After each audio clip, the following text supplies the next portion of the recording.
Assalamualaikum warahmatullahi wabarakatuh. Alhamdulillah kita bisa bertemu lagi dalam keadaan sehat. Dan untuk kali ini kita akan membahas mengenai materi kesenjangan dan ketidakadilan sebagai masalah sosial. Yang sebelumnya kita bahas ya tentang kemiskinan ya sebagai masalah sosial. Tetapi ini lanjutannya. Oke, sebelum itu ya kita akan membaca doa bersama-sama ya. Dan juga kalian jangan lupa untuk menerapkan protokol kesehatan yang sudah dianjurkan oleh pemerintah. Oke, apabila sudah berdoa ya masing-masing, kita akan mulai saja materi hari ini. Oke, tentang definisi kesenjangan sosial yang pertama ya.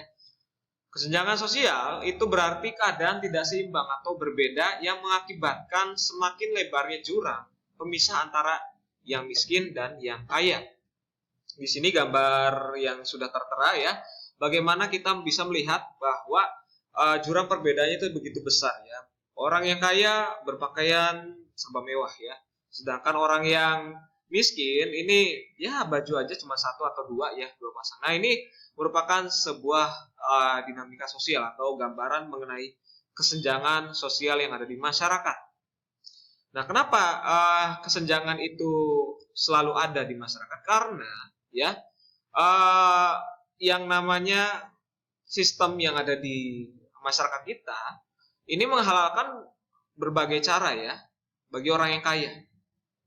Orang yang kaya ini biasanya tidak banyak yang membantu sesamanya, memberikan kesempatan bagi yang kurang beruntung dan lain sebagainya. Dalam hal ini adalah pekerjaan atau pelatihan. Mereka hanya memperkaya dirinya sendiri. Nah, akibatnya terjadilah yang namanya kesenjangan sosial. Oke, slide berikutnya ya faktor penyebab kesenjangan sosial. Jadi kesenjangan sosial itu yang kaya makin kaya, yang miskin makin miskin, ya. Karena yang kaya tidak mempedulikan orang yang di bawahnya. Yang pertama, kenapa kesenjangan itu terjadi? Ya, yang pertama adalah pendapatan negara atau pendapatan per kapita di suatu negara. Jadi di negara berkembang itu kasusnya tidak jauh seperti ini. Bertambahnya penduduk tidak diimbangi dengan produktivitas. Kita itu penduduknya banyak ya, ketiga terbanyak setelah China dan Amerika Serikat. Tapi banyaknya penduduk kita itu tidak menjamin kemajuan negara. Karena apa? Banyak masyarakat kita yang berkutat pada yang namanya pengangguran. Jadi masyarakat kita itu banyak, tetapi yang miskinnya juga lumayan besar. Dan ditambah oleh rendahnya tingkat pendidikan. Terus yang kedua, mengenai pembangunan. Jadi pembangunan ini dilihat dari sektor atau segi ketidakmerataannya. Nah, di Indonesia ini bisa disebut sebagai Jakarta sentris ya. Artinya pembangunan itu hanya berpusat pada kota-kota seperti Jakarta, kota-kota besar di Pulau Jawa. Namun tidak dirata ya, tidak disamaratakan dengan pulau-pulau yang lain. Di Papua baru sekarang ya dibangun Trans Papua. Ini menandakan bahwa kesenjangan masyarakat di pulau lain ya di luar Jawa dengan yang ada di Jawa ini sangat jauh tingkat kesejahteraannya seperti itu karena pembangunannya tidak merata dan juga ditambah dengan kurang siapnya SDM. Pembangunan fasilitas sekolah di daerah-daerah terpencil ini sangat jarang ya istilahnya untuk disediakan oleh pemerintah pusat. Terus yang ketiga adalah mobilitas sosial, artinya pergerakan antar penduduknya itu sangat rendah ya. Jadi persaingan orang-orang di luar Jawa sana untuk bekerja di Pulau Jawa itu sangat rendah. Dan ditambah lagi adalah keterampilan atau skill yang dimiliki oleh masyarakat yang ada di luar Jawa itu ini sangat tidak mumpuni atau tidak memenuhi syarat pekerjaan yang ada di perkotaan seperti itu. Oke, yang selanjutnya mengenai tipe-tipe kesenjangan sosial dibagi tiga ya. Yang pertama adalah kesenjangan sosioekonomi berkaitan dengan kesejahteraan dan isu-isu keadilan sosial. Jadi di dalam masyarakat kita itu masih ada yang namanya ketidakadilan yang nanti kita akan bahas secara rinci di slide berikutnya. Jadi yang namanya sekolah atau pendidikan itu hanya diakses oleh orang-orang tertentu saja yang kaya dan sebagainya, yang mampu bisa lanjut ke tingkat perkuliahan. Terus juga masih banyak di Indonesia itu wanita-wanita atau orang-orang yang dianggap sebagai wanita itu adalah orang yang dianggap pihak yang lemah seperti itu. Nah, ini yang disebut sebagai kesenjangan sosioekonomi. Artinya wanita ini tidak diberikan akses untuk berpendidikan tinggi. Terus yang kedua adalah kesenjangan klasik, mencakup perbedaan kelas dan pendidikan. Tadi pendidikan sudah kita bahas ya.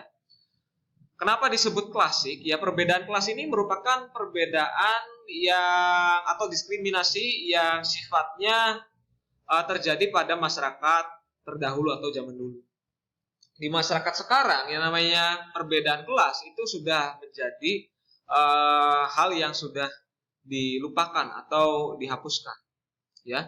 Orang dibeda-bedakan menurut ras atau warna kulitnya itu sudah tidak ada. Tetapi di zaman dulu, ya, di zaman dulu kita kenal yang namanya politik apartheid. Nah, politik apartheid ini adalah perbedaan kelas sosial yang sangat kentara di luar negeri atau di Afrika sana.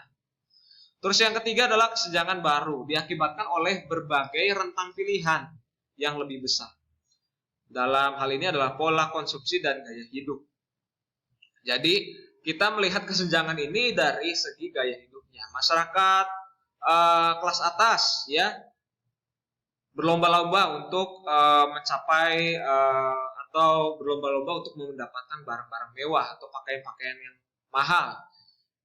Sedangkan di satu sisi lain, masyarakat miskin ini berlomba-lomba untuk mempertahankan hidup, ya. Beda ya, mempertahankan hidup dengan mengejar kemewahan. Kemewahan, ya tanpa mengejar kemewahan pun orang kaya sudah bisa hidup, tetapi orang miskin harus bertahan hidup.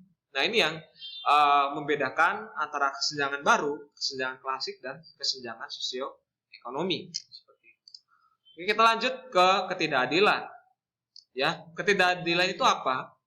Ketidakadilan sosial itu adalah pembagian terhadap hak seseorang atau kelompok yang dilakukan secara tidak proporsional. Artinya pembagian hak ini hanya diperuntukkan, diprioritaskan itu untuk orang-orang yang ras kulit putih misalkan, atau orang-orang yang kaya saja.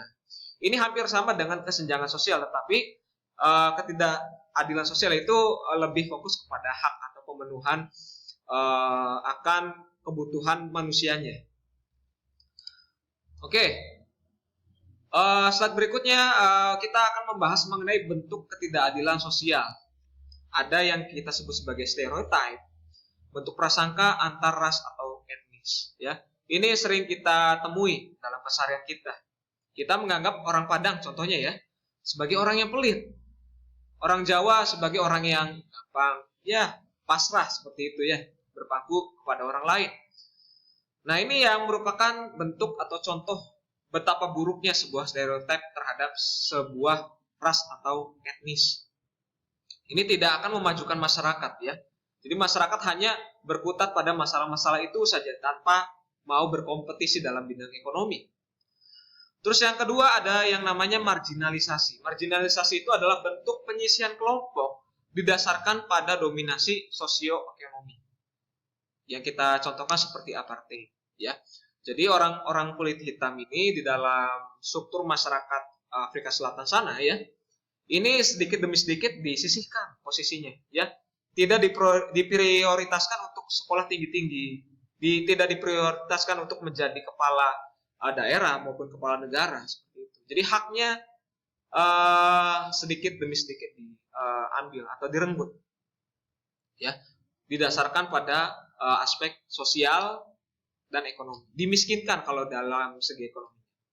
Terus yang ketiga ada subordinasi, penomorduaan dan membedakan perlakuan terhadap kelompok tertentu berdasarkan identitas sosialnya. Ini sering kita lekatkan pada pihak perempuan. Jadi pihak perempuan itu sering dianggap sebagai kelompok subordinat atau kelompok nomor 2. Ya, di dalam masyarakat zaman dulu ya, sebelum modern ini, ya masyarakat sekarang, dulu pihak wanita atau anak perempuan itu sering mengalah ya.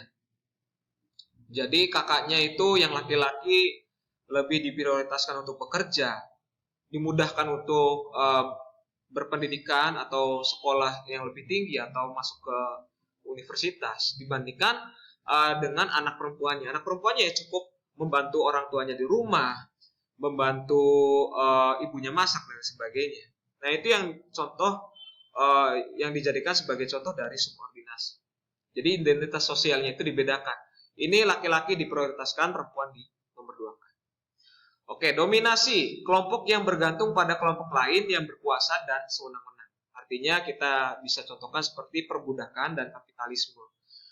Jadi kapitalisme ini merupakan salah satu bentuk dari perbudakan zaman modern. Ya. Jadi kenapa perbudakan dijadikan contoh dominasi? Karena apa?